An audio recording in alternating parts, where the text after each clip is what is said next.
ia sair daqui. Pode pensar várias coisas, posso apegar nesse voto que pensa, voto que voto. Você é participação popular, é o povo que tem que votar para cada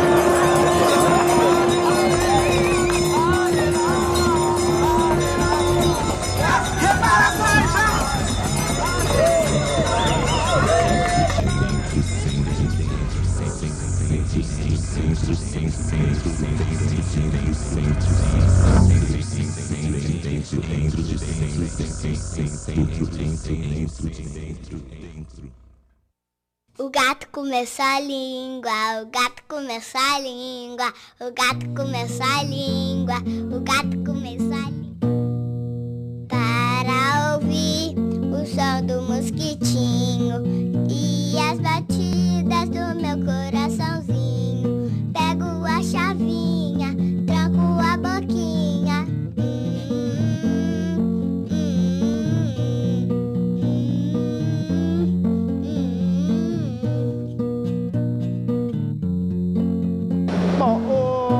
De que ponto de vista? Acho a respeito disso do ponto de vista de quem? Como profissional da área, o que você acha?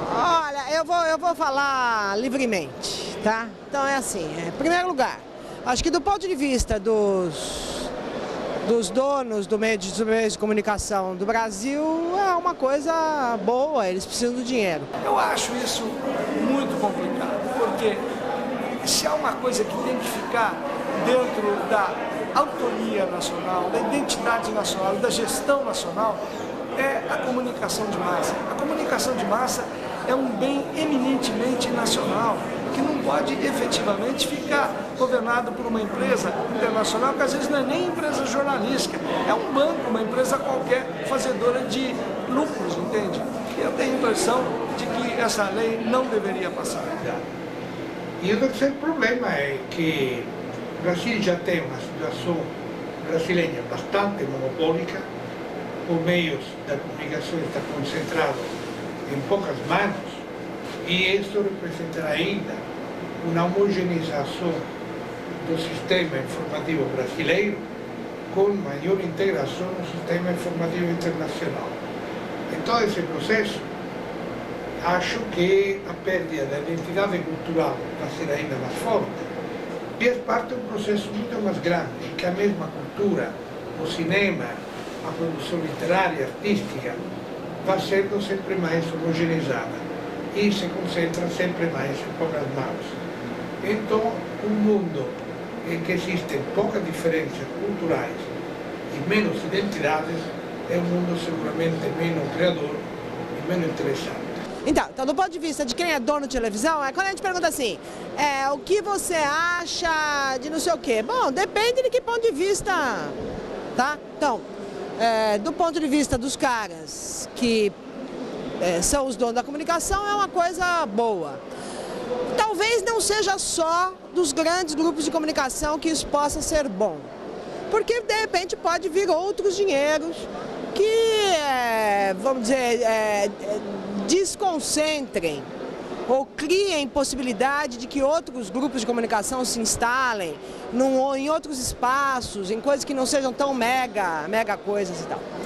Allora io penso che l'entrata di grossi capitali nei mezzi di comunicazione sia comunque uno svantaggio, perché se è vero che avere capitali fa funzionare i giornali, le radio e le tv, permette di lavorare, è anche vero che le rende soggette a chi mette i soldi, quindi soggette al padrone che poi può influire sul modo di fare notizia.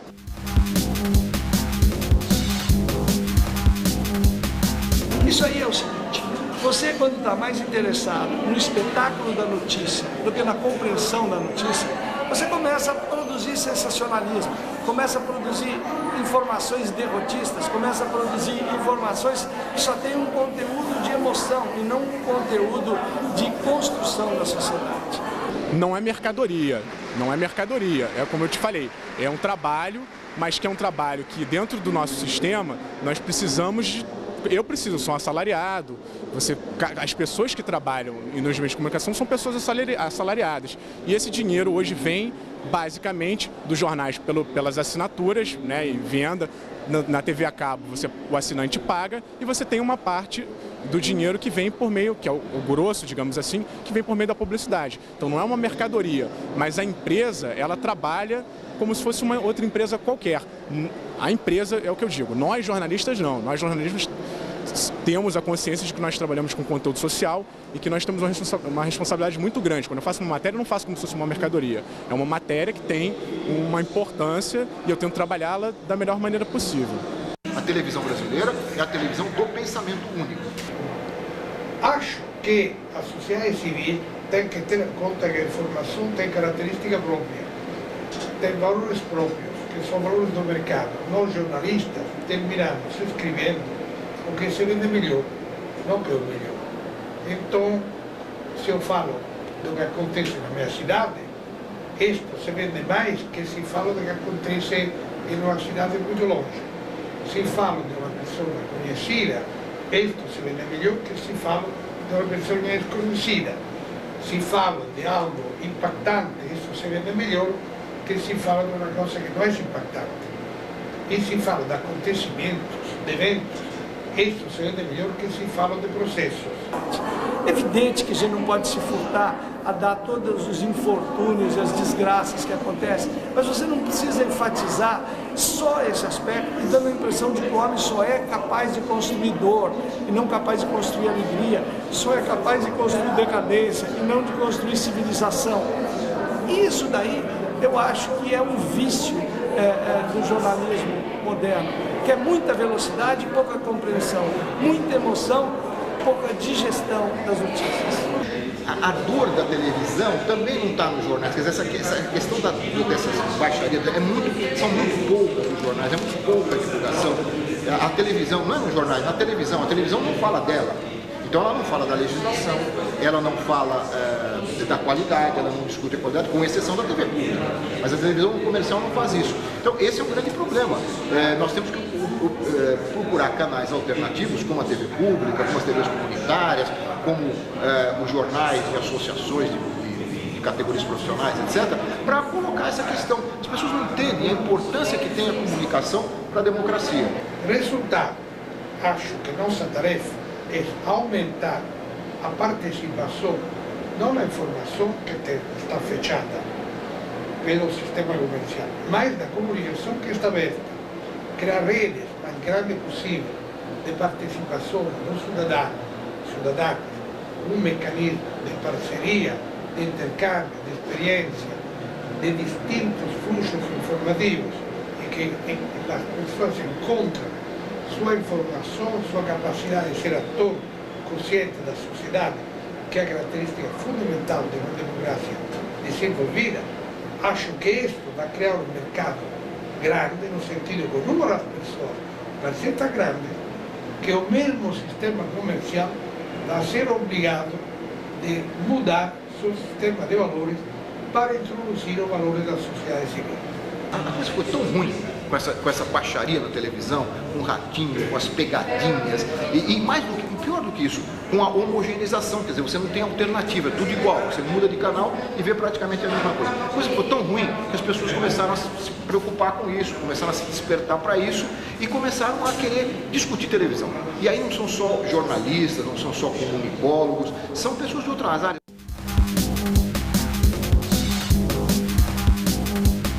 A comunicação tem que ser vista como uma política pública tão importante como a educação, como a saúde, como a habitação, como a assistência social, e tem que ser apropriada pelo cidadão. Os cidadãos têm que perceber que a comunicação não é feita por meia dúzia de iluminados, de pessoas que dominam uma tecnologia estranha, não. É uma concessão pública, portanto, deveria estar prestando um serviço para a população, mas as pessoas não têm essa ideia.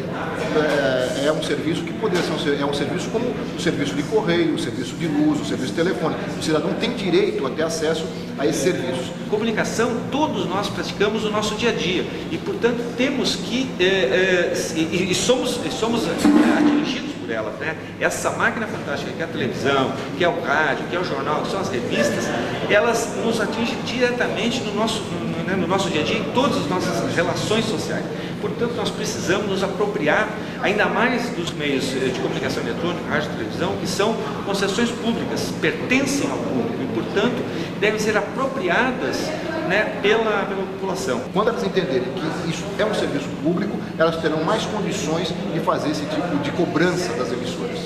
Por outro lado, você também acompanha com os avanços tecnológicos, você pode ver aqui pelo próprio Fórum Mundial, a quantidade de jornalistas e de meio impresso, de televisões que surgiram. Hoje é muito mais fácil, você pode comprar uma câmera por um preço muito mais acessível, você pode rodar um jornalzinho por um preço muito mais tranquilo do que antigamente. Então você proliferaram-se os veículos de comunicação. Hoje em dia não tem mais como você fazer isso. Se alguém não der um tipo de notícia, o outro vai dar. E não tem mais como esconder, não existe mais essa coisa. A quantidade de veículos de comunicação impede que você possa tentar de qualquer forma manipular a informação. Basta com que os leitores, os telespectadores saibam procurar os melhores veículos, aqueles que eles confiam. Eu não acho isso. Olha aqui, olha. A TV Globo é uma das maiores produtoras mundiais. Eu acho que é capaz que neste momento aqui não tenha nenhuma televisão no mundo que produza tanto quanto a TV Globo. O que a TV Globo quer não é diminuir sua produção. Ela quer conquistar mercados para a produção dela. Porque eu vou insistir, poucas televisões no mundo produzem tanto da sua programação quanto a TV Globo.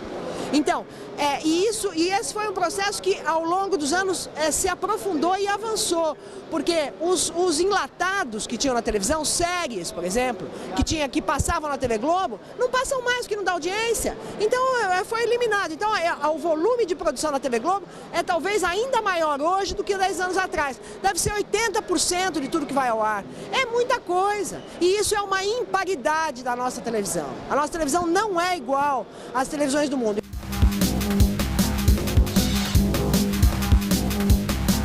Olha, eu acho que não muda muita coisa porque, se você for ver, o capital internacional ele já existe. Quer dizer, quando você vê propagandas na televisão, muitas delas, a maior parte delas, são de grupos internacionais. O que pode se discutir é a participação ali dentro do poder do meio de comunicação. Quer dizer, quem manda naquilo ali. Se deve ter pessoas internacionais ou pessoas aqui do próprio Brasil. Mas também é uma coisa que, se quiserem fazer, eu acho que não, é uma discussão até um pouco sem sentido. Não tem mais por que isso. O capital internacional ele existe e ele ao mesmo tempo que pode se criticar esse tipo de capital, ele é o que mantém o nosso emprego. E faz parte do jogo e acho que non tenho nenhum menor problema.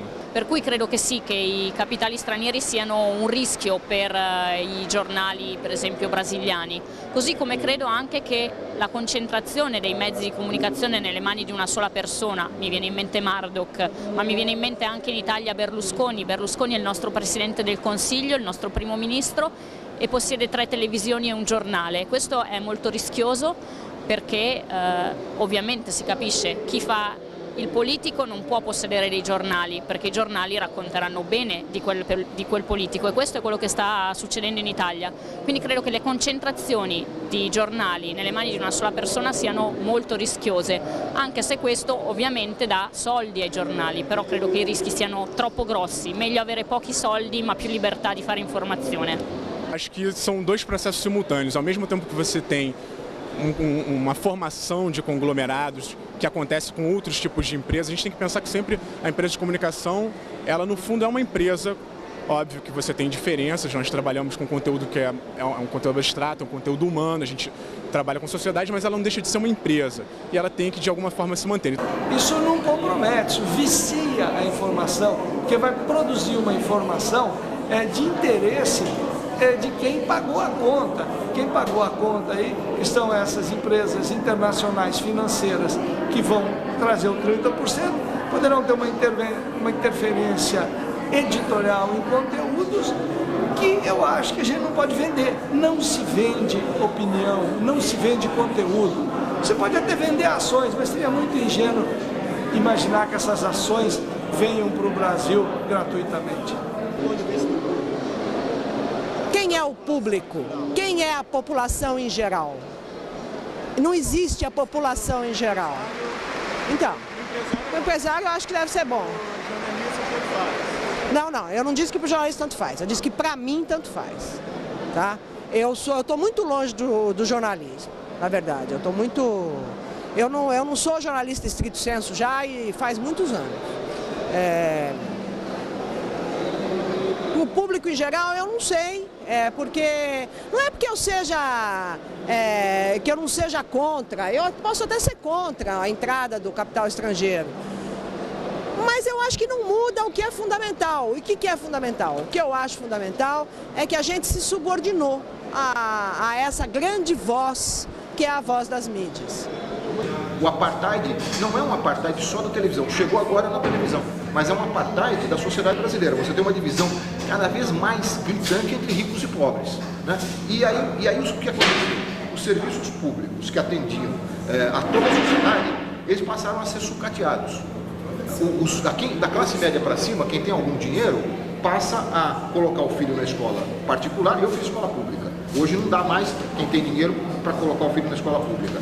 Passa a ter plano de saúde para não cair no hospital público. Passa a ter segurança privada, quem pode, porque a segurança está um caos. Passa a ter aposentadoria privada. Quer dizer, isso vai criando um apartheid. Agora, a grande maioria não pode fazer isso. Chegamos à televisão. O apartheid chegou à televisão. Quando você tem a televisão dos ricos, que é a televisão a cabo, que oferece, por assinatura, que oferece algumas alternativas a mais, e a televisão dos pobres, que é a televisão aberta, que atinge praticamente toda a população brasileira, enquanto essa dos ricos não chega a 10%. Esse é o apartheid. Do meu ponto de vista, a partir do que eu acho a respeito do lugar das mídias, do que é a televisão e tal, eu acho que sinto muito informar, pouca importância. Eu não acho que vá nem aumentar, nem diminuir o tanto de subordinação a que cada um de nós...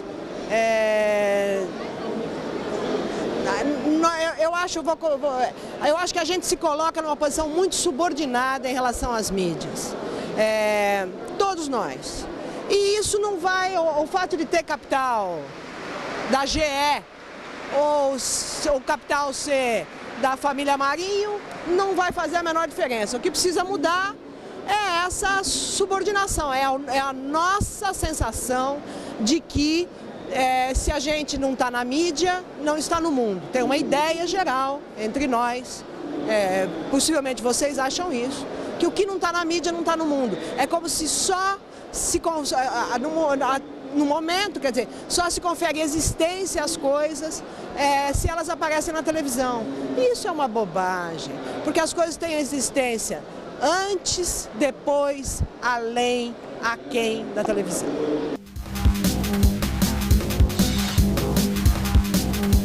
Porque você não pode falar em globalização sem televisão. A televisão foi uma das... Agora já é a internet, já estamos numa outra fase. Mas a primeira fase que impulsionou a globalização foi a televisão, foi a imagem circulando pelo globo todo e parecendo que o mundo era menor. Então a televisão tem um papel aí, no seminário, tem um papel estrutural. Ela é estrutural à globalização e ao capitalismo internacional. Por quê? Porque ela faz com que os produtos no capitalismo sejam rapidamente consumidos, gastos e repostos. Então a máquina capitalista tem que funcionar. E quem acelera isso é a televisão. São os meios, são a indústria cultural como um todo, mas a televisão principalmente, com a publicidade, fazendo com que as pessoas consumam o máximo possível, mais rapidamente possível, para a máquina não parar. Então, se nós queremos discutir globalização e capitalismo, a globalização capitalista, temos que discutir televisão. Pera um pouquinho só. Eu chamei a questão das concessões como a caixa preta da televisão brasileira, porque a concessão é a questão básica, né? Hoje você não sabe nunca e praticamente em lugar nenhum quando começa e quando termina uma concessão de rádio e televisão. Pela legislação, rádio é 10 anos, televisão é 15. Quando é que começa, quando é que acaba? Alguém sabe quando termina a concessão da RBS aqui no Rio Grande do Sul? Duvido que as pessoas tenham algum tipo de informação. Isso é sonegado porque aos concessionários não interessa nenhuma discussão. Mas o problema não é o meio, o problema é o contenido, porque eu posso tomar uma rádio e transformá-la em um sistema de comunicação verdadeiro, como acontece com as rádios comunitárias.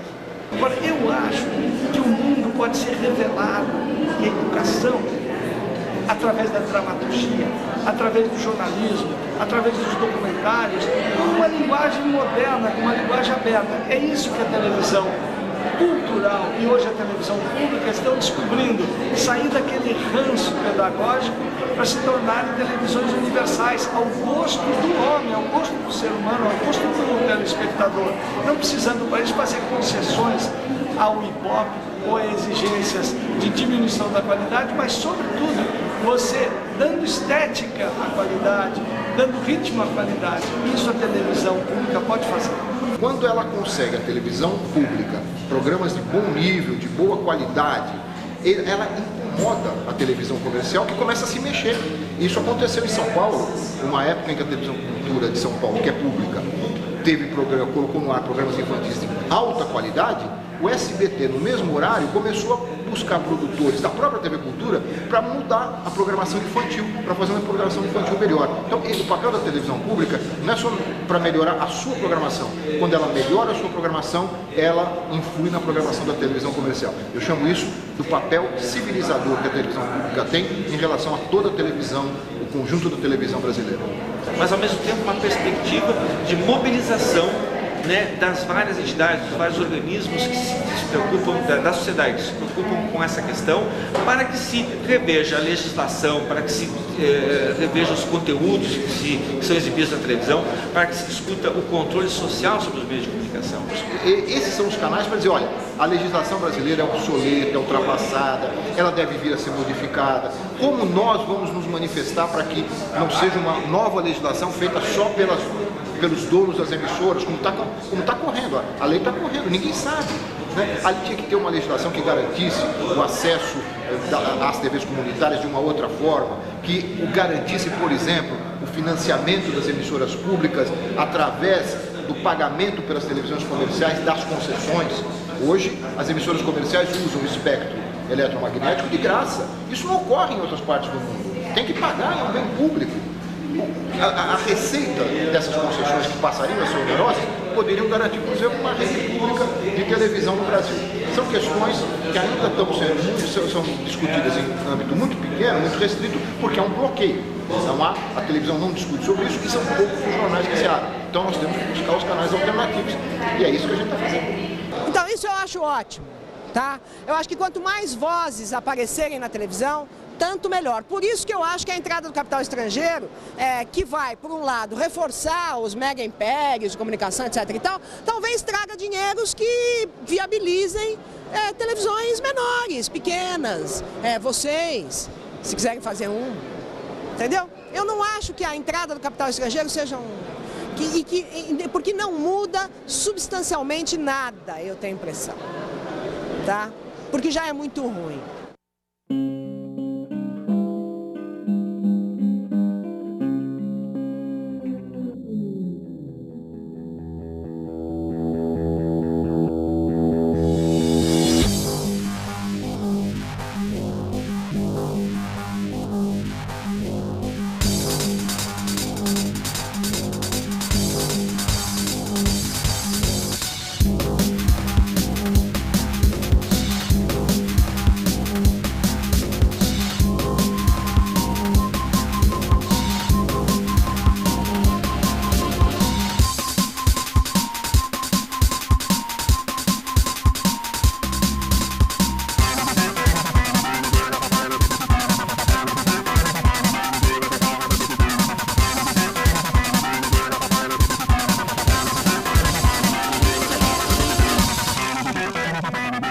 Bye.